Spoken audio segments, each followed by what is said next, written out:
Praise the Lord. எல்லாருக்கும் இயேசுவின் நாமத்தில் வாழ்த்தி ஸ்தோத்திரங்களை ஏறெடுக்கிறேன். அண்ட் உங்களை இயேசுவின் நாமத்திலே வாழ்த்தி அன்போடு இந்த காலை உடன்படிக்கை தியானத்திற்கு வரவேற்கிறேன். And you are most welcome to the கவர்ன் of the day. Hallelujah. God is good. கர்த்தர் நல்லவராக இருக்கிறாரு. அவரை நேசிக்கிறவர்களை அவர் ஒரு நாளும் கைவிடுவதில்லை. சோர்வுகள் வரும், போராட்டங்கள் வரும், தோல்விகள் வரும், எதிர்பார்க்காத நஷ்டம் காரியங்கள்லாம் வருங்க. ஆனாலும் ஆண்டவர் நிச்சயமாய் அவர் நமக்கு அவரே பற்றி கொள்ளுகிறவர்களுக்கு அவர் போதுமானவராக இருக்கிறார். அல்லேலூயா. இன்னும் நாம் கெத்செமனே தோட்டத்திலே தான் இருக்கிறோம். ஆண்டவரை கைது செஞ்சிட்டாங்க. கைது செய்து ஒரு காதையை அறுத்து அது ஒரு அற்புதத்தை செய்கிறதை நாம் பார்த்தோம். தொடர்ந்து ஆண்டவர் என்ன சொல்லுகிறார் என்று பார்ப்போம். சரிங்களா? அது மார்க் 14 அதிகாரம் 48 வசனம். இன்னைக்கு மார்க் 14:48. சரிங்களா? Then Jesus answered and said to them, have you come out as against a robber with a sword and clubs to take me? இயேசு அவர்களை நோக்கி, கல்லனை பிடிக்கும் புறப்படுகிறது போல நீங்கள் பட்டயங்களையும் தடிகளையும் எடுத்துக்கொண்டு என்னை பிடிக்க வந்தீர்கள். என்னைய பிடிக்க இப்படி வந்திருக்கீங்க? அதுவும் ஒரு திருடனை, கொள்ளைக்காரனை, ஒரு தீவிரவாதியை பிடிக்கிற மாதிரி வரையா? அப்புறம் ஆண்டு சொல்றாரு, பகல்ல உங்க மத்தியில தான் நான் இருந்தேன், அப்பெல்லாம் கைது செய்யாம இந்த விடிய காலையில வந்து என்ன கைது செய்யறீங்களே, ஒரு திருடனை போல வந்து.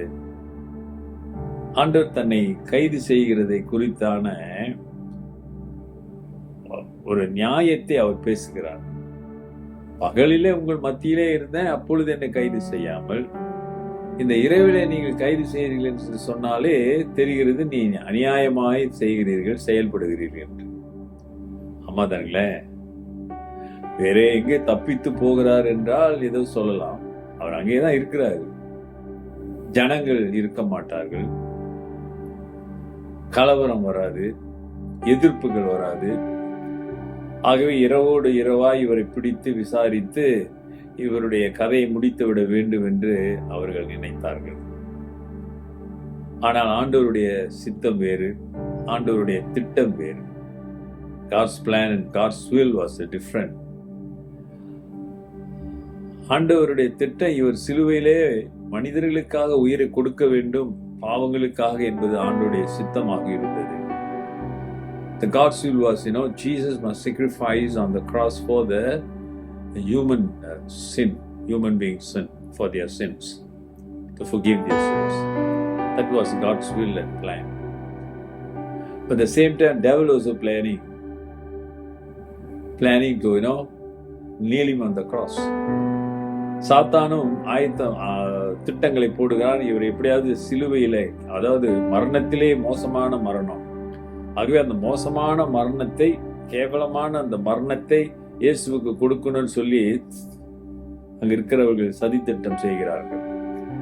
அப்படி என்றால் சாத்தான் தான் சேர்ந்து செய்யறான். ஆமாதானே? ஆனா அதுதான் ஆண்டவருடைய சித்தம் என்பது அவர்களுக்கு தெரியவில்லை. இதுதான் அருமையானவர்களே, ஆவிக்குள்ளே வாழ்வது என்பது, ஆண்டவருக்குள்ளே வாழ்வது என்பதுதான் பகுத்தறிகின்ற காரியம்.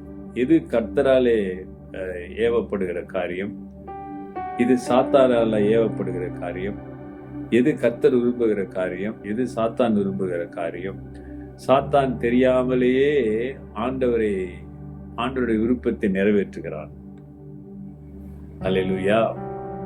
ஆகவே அருமையானவர்களே, நிதானித்து விசுவாசத்திலே பலப்பட்டவர்களாக நீங்களும் நானும் இருக்க வேண்டும். கடைசி காலம் என்பது உறுதியாகிவிட்டது, நிச்சயம். ஆனால் இந்த ஆண்டவர் சொன்ன சம்பவங்கள்லாம் நடக்கும்போது இது துன்பங்களுக்கெல்லாம் ஆரம்பம் என்று சொல்லிட்டார். அப்ப இன்னும் மோசமான நிலைமை வரப்போகிறது. ஆமா, அப்ப விசுவாசத்திலே நீங்கள் பலப்பட்டவர்களாக, அதிலே நிலைத்திருக்கிறவர்களாக, ஆண்டவரோடு ஒரு நல்ல உறவை நீங்கள் ஏற்படுத்தி கொண்டால்தான் எல்லா சூழ்நிலையிலும் நீங்கள் விசுவாசத்திலே நிற்க முடியும்.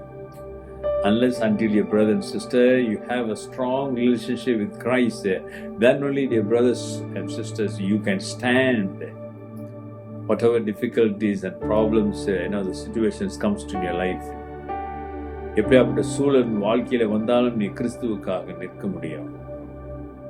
அல்லேலூயா. ஒப்பு கொடுங்க. கர்த்தர் பெரிய காரியங்களை செய்வார். இன்றைக்கு உங்க வாழ்க்கையில அற்புதம் செய்வார். கர்த்தாவின் சமாதானம் உங்களோடு இருப்பதாக. ஜெபிப்போம். நல்ல ஆண்டவரே, இந்த காலை வேளைக்காக உம்மை துதிக்கிறோம் சாமி.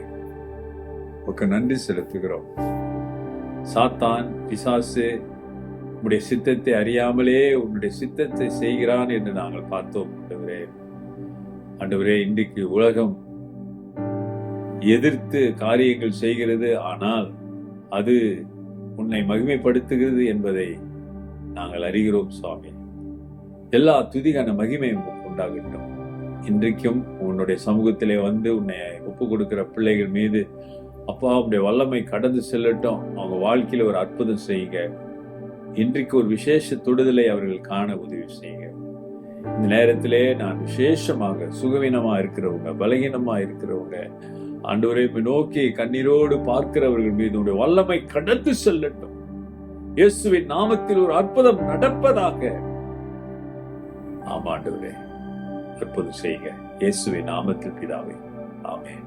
நமது ஆண்டவராகிய இயேசுவுடைய கிருபை, பிதாவின் அன்பு, பரிசுத்தாவின் ஐக்கியம் உங்களோடு உங்களை ஆசீர்வதித்து காப்பதாக. என் ஆத்துமாவே கர்த்தரை ஸ்தோத்திரி, என் முழு உள்ளமே பரிசுத்த நாமத்தை ஸ்தோத்திரி. என் ஆத்மாவே கர்த்தரை ஸ்தோத்திரி, அவர் செய்த சகல உபகாரங்களை மறவாதே. ஆமென். Dear brother and sister, சகோதரனே சகோதரியே, உன் வாழ்க்கையில நான் கர்த்தருக்கு பிரியமானதை செய்திருக்கிறேன் என்ற ஒரு நிறைவு, சந்தோஷம் உனக்கு வந்திருக்கிறதா? God bless.